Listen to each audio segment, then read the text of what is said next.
తెచ్చిన కరువు కాదని కాంగ్రెస్ తెచ్చిన కరువని విమర్శించారు. రాష్ట్ర వ్యాప్తంగా పంటలు ఎండుతున్నాయంటే అందుకు ముందు చూపులేని ఈ సన్యాసి ప్రభుత్వం మూర్ఖపు ప్రభుత్వమే కారణమని కూడా అన్నారు. లక్షల ఎకరాల పంటలు ఎండిపోతున్నాయంటే దానికి కారణం రాష్ట్ర ప్రభుత్వమేనని కూడా మండిపడ్డారు. ఎండల వలన పంటలు ఎండిపోతున్నాయని ముఖ్యమంత్రి చేతకాని మాటలు చెబుతున్నాడని, అందుకు ముమ్మాటికి కారణం రేవంత్ రెడ్డేనని కూడా విమర్శించారు.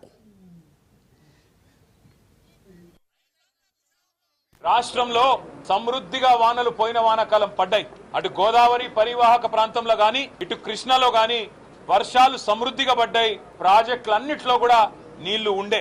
కానీ లేనిదల్లా ఏంటంటే అంగట్లో అన్ని ఉన్న అల్లుడి నోట్లో శని అన్నట్టు రాష్ట్రాన్ని నడుపుతున్న ముఖ్యమంత్రికి, ప్రభుత్వానికి సోయి లేదు, రైతుల మీద ప్రేమ లేదు, పట్టింపు లేకపోవడం వల్ల ఈరోజు వ్యవసాయదారులు రాష్ట్రంలో పూర్తి స్థాయిలో సంక్షోభంలో పోయే పరిస్థితి వచ్చింది.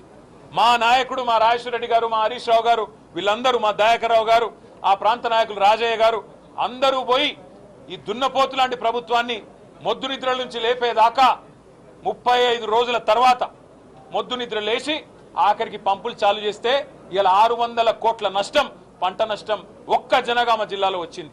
అందుకే అంటున్నాం మేము, ఇది కాలం తెచ్చిన కరువు కాదు, కాంగ్రెస్ ప్రభుత్వం తెచ్చిన కరువు.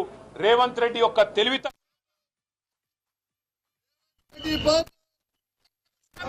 రేవంత్ రెడ్డి పాపం, రేవంత్ రెడ్డి పాపం. ఇది కాలం తెచ్చిన కరువు కాదు, కాలం